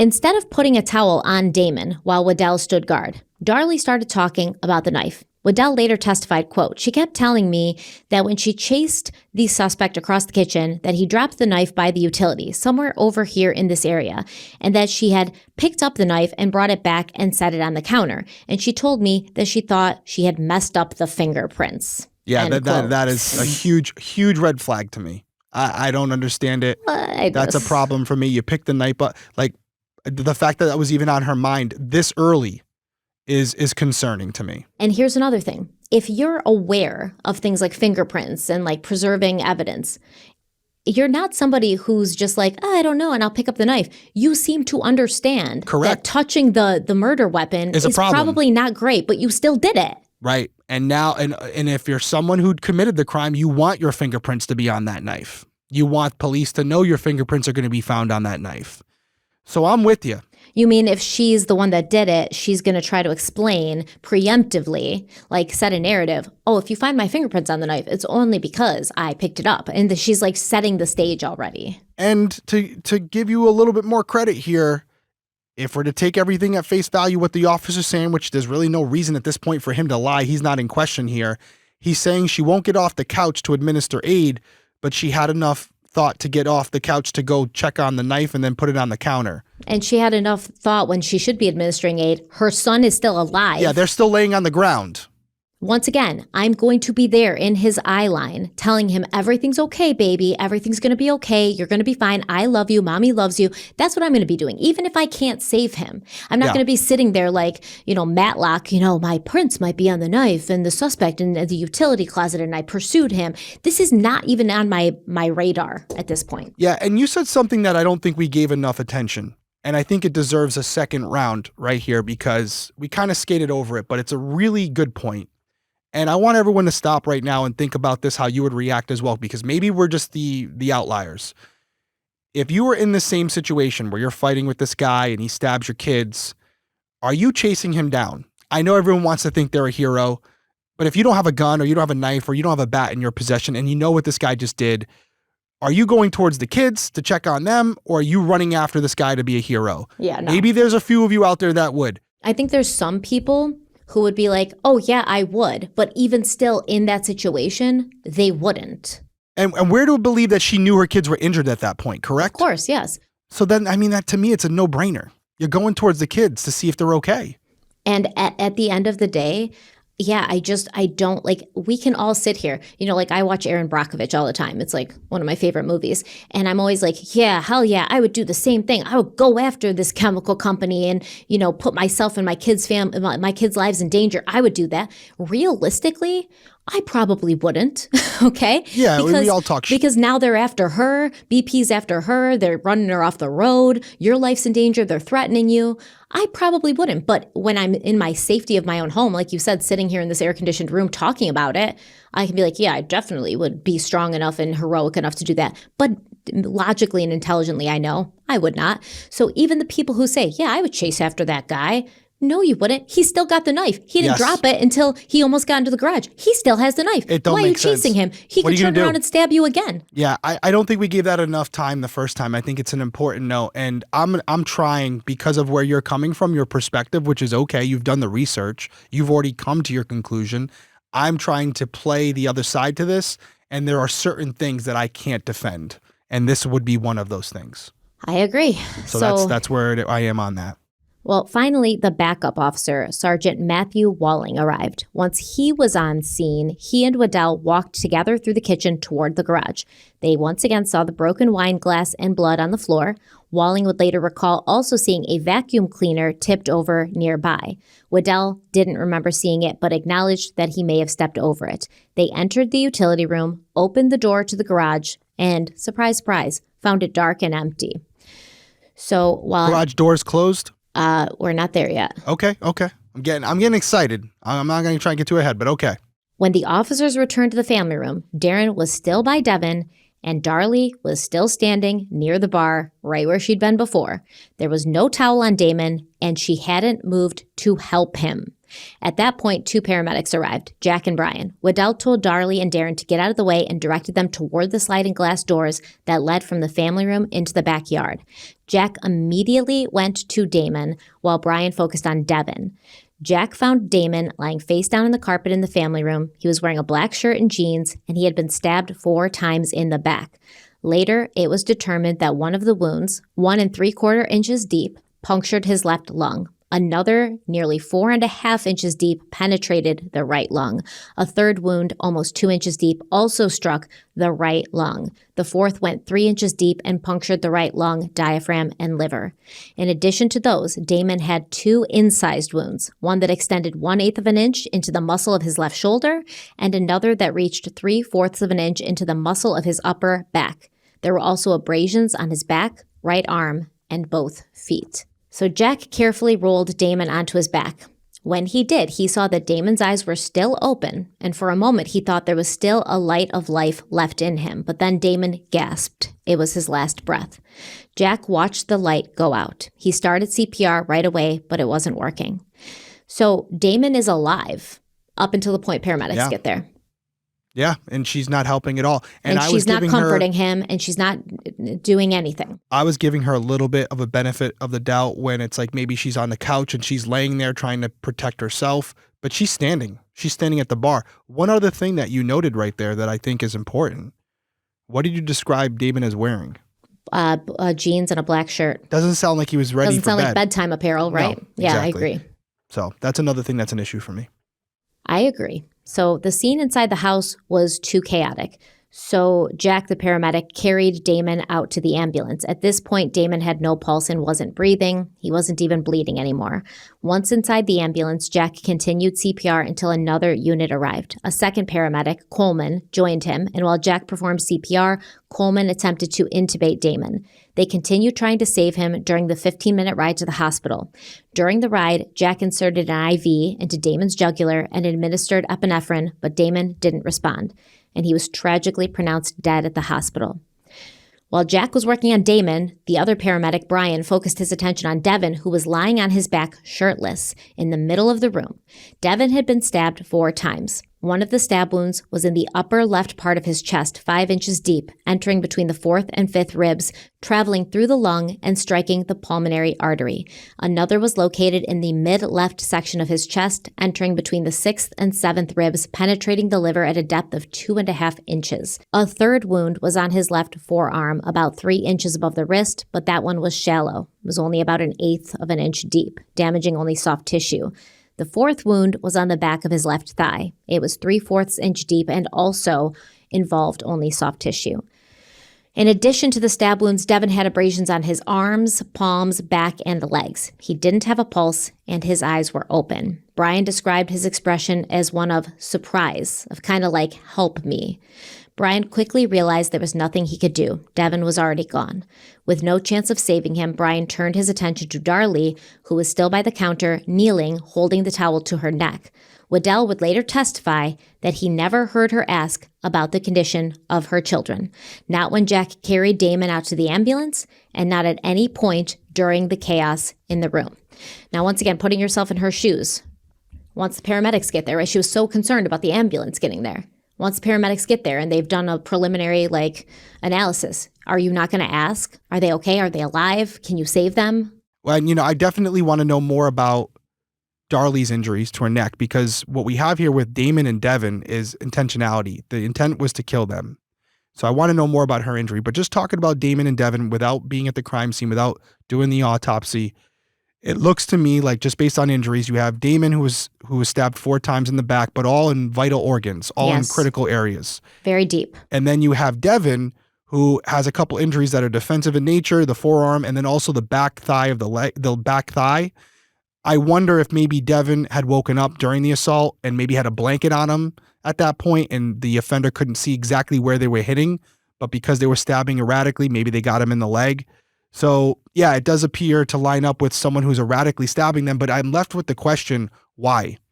Why are they killing these kids? Like, whether the motive is financial in nature or to send a message, why wouldn't you just kill the wife or kill Darren? Why are you stabbing the kids? So I'm still not understanding it, but that's what we have right now. But it does seem like the intent was to kill them, and the fact that they didn't kill Darlie just doesn't make a lot of sense to me. So here's what I'm wondering what happened, because Devon did not have a shirt on. So Devon could have been sleeping. Most of his wounds are to his front chest. So I believe he was probably sleeping.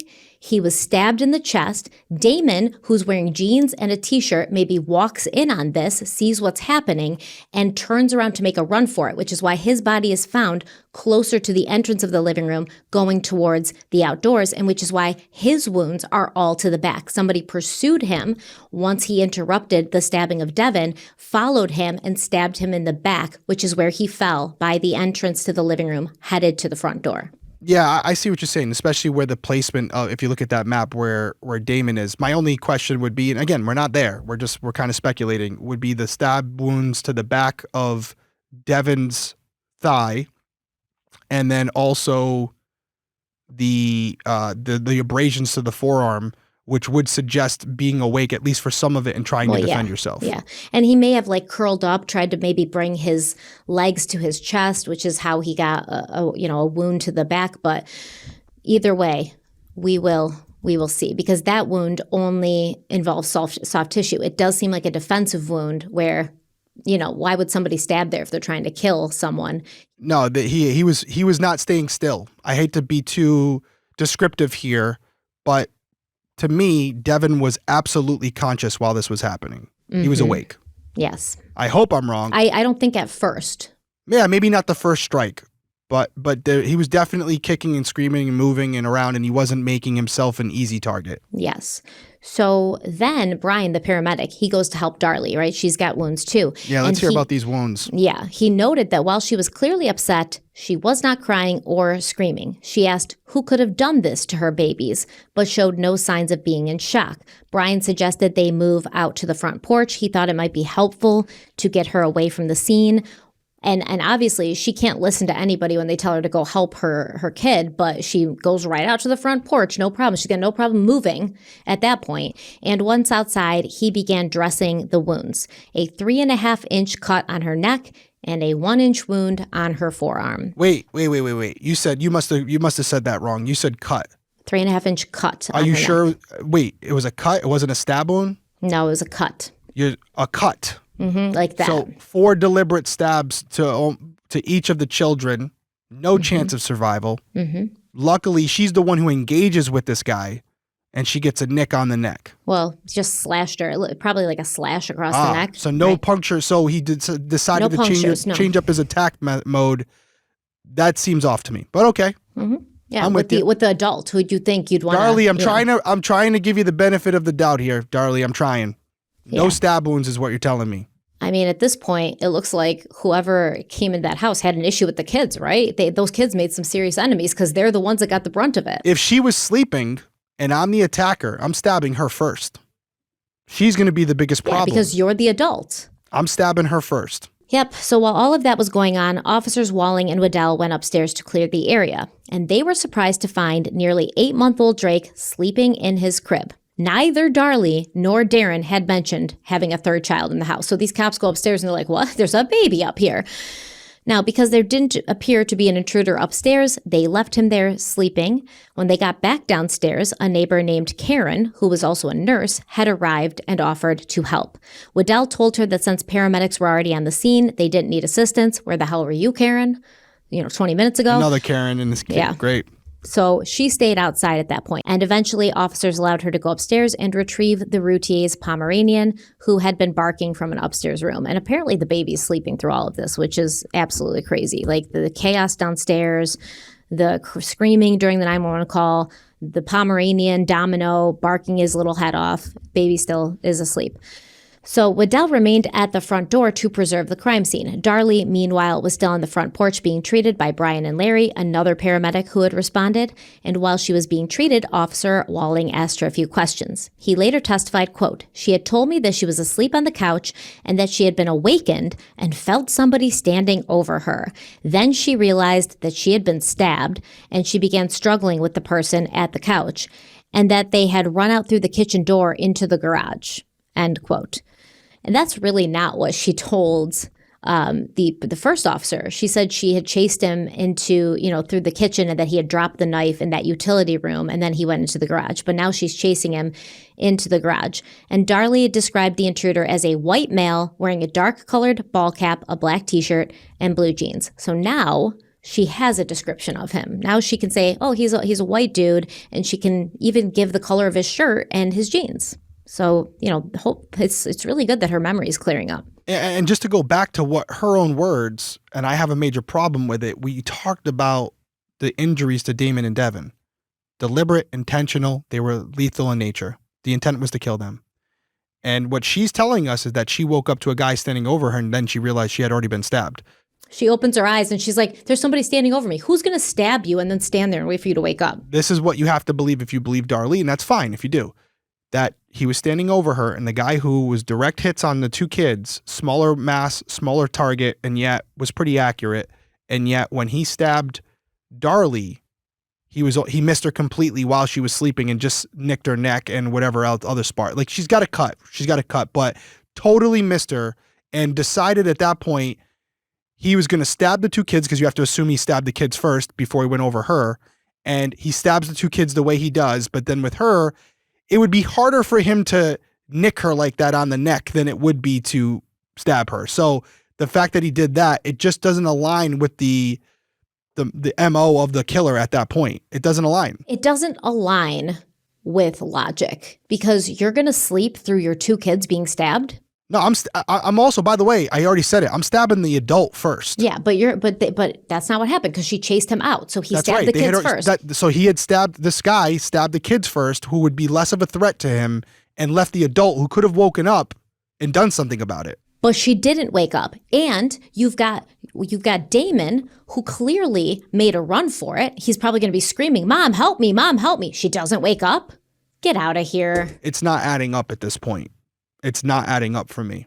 And we're very early in this episode. Well, we're very early in the series. So once the paramedics finished their initial assessment, Larry and Brian placed Darlie on a stretcher and loaded her into the ambulance. Once they were inside, Larry began cutting away her nightshirt while Brian started a saline IV and took her blood pressure, which was 140/80. Darlie still didn't appear to be in shock, and she wasn't given any pain medication, just the saline. At one point, Larry realized he had accidentally taped a necklace beneath the bandage on Darlie's neck. He hadn't noticed it earlier on the porch. When he tried to remove it, Darlie grimaced in pain, so he left it alone. This necklace is going to become very important in later episodes, so put a pin in it, remember it. Necklace, got it. Brian later testified that while he was in the ambulance with her, Darlie asked, quote, "Why would someone do this to my babies?" End quote. But aside from that, she was quiet. She didn't say another word. She didn't ask about her kids. Nothing. So once they were ready to go, Larry and another paramedic transported Darlie to the hospital while Brian, the other paramedic, stayed behind at the scene. Larry said her demeanor during the ride was anxious. She kept asking, "How much further to the hospital? Are we there yet?" At one point, she mentioned doing CPR on one of the boys, but she never asked about the condition of either child. Back at the house, Brian examined baby Drake, who was completely fine. He also looked over Darren, but didn't find any injuries, just blood on his hands and arms.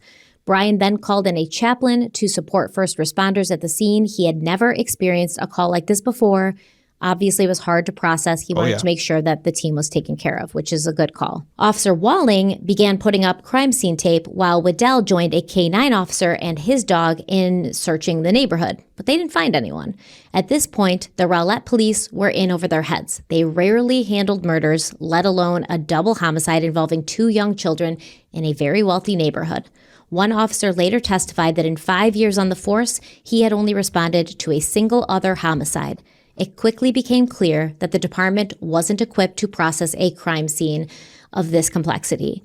So they called in James Cron, a crime scene consultant who had recently retired from the Dallas County Sheriff's Department after 29 years.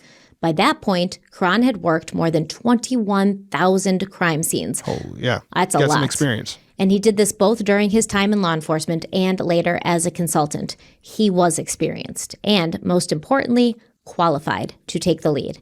And I have to give credit to the Rowlett police. Self-awareness. For doing this, being Love like, it. hey. Love it. You know, like. No ego. We look at the John Benet Ramsey case and they're in Boulder and they're like, we had never seen a murder. We had never seen an abduction like this. We've never seen anything like this. And they're like, but we can handle it, you know, because it's a pride thing, an ego thing. I will tell you, without saying names, there is a very prominent investigator that was called in to consult on that case. And he declined. And the reason he declined is because a lot of things had already been messed up. And he said, you're on your own. Yeah. I'll never say the details of that, but we'll just say that. This police department, immediately, they're like, we're out of our depths here. Let's call somebody in. We want to make sure that this is handled properly. That's the number one priority, right? To get it right. Yeah. Bring the best people in. I love it. So James Cron arrived before 6 a.m. and he got right to work trying to figure out what had happened inside the Routier home just hours earlier. And what Cron found would spark one of the most scrutinized murder investigations in modern true crime history. But I know Derek's going to be mad because he's into this now. I am. I'm all sweating and stuff. Yeah, I know. I've got that like cortisol sweat. I can feel it. Yeah, I mean, my takeaway from the first episode is, and this is, you asked me at the top of the show, how long have we been doing this? 5 years? Yeah. And we've had a lot of debates. We've had a lot of long series. I'm struggling to stay in the middle, which is a struggle that happens in investigative work sometimes. I'm trying to consume all the material and take it at face value and be as objective and unbiased as I can be. And listen, I've done it before with you where you've had an opinion, right? It's not difficult to do that. But based on what has been relayed so far and just based on the layout of the house and some of the statements that have been made by Darlie already and where her concerns were focused, there is a lot of red flags here. And I'm always going to be honest, even if it doesn't allow me to be devil's advocate the way I like to be. I like firing you up, but this one's hard. This one's hard to do that. Yeah. It's difficult talking about kids. Not going to bring them back what we cover here, but if Darlie is responsible for this, I don't even know if she was found guilty for this, but we'll wait. I won't look it up. I have gone this out long without looking it up, so I think I can go a couple more weeks. But fascinating case. Glad we're covering it. I want to see if there's any twists and turns that I'm not anticipating yet, but final words to you. I mean, like I said, there's been points during this episode where I've tried to be unbiased where I could be, right? Okay, maybe you went out the garage because you didn't want to be spotted going out the front door. Okay, maybe Darlie was in shock and, couldn't move at first. But then she starts moving. She just doesn't move towards her kids. Right. She doesn't do anything to help her kids. And to me, that goes against everything that a mother stands for, especially a mother who was a good one, like everybody described Darlie to be. We have seen mothers lift cars off of their children, okay, to somehow, which they could never do if not under the stress and duress that they were because they wanted to save their children's lives. We have seen women exhibit incredible strength to save their children, and yet you can't even go get a rag and put it on your child's open wounds. I have a problem with this. I think that this woman is 100% guilty, and the motive for why she did it, I believe was financial. So. Well, and we haven't even got into motive yet, and so that's going to add other layers to this because then the question becomes whether it was somebody else or it was Darlie. What's the motive?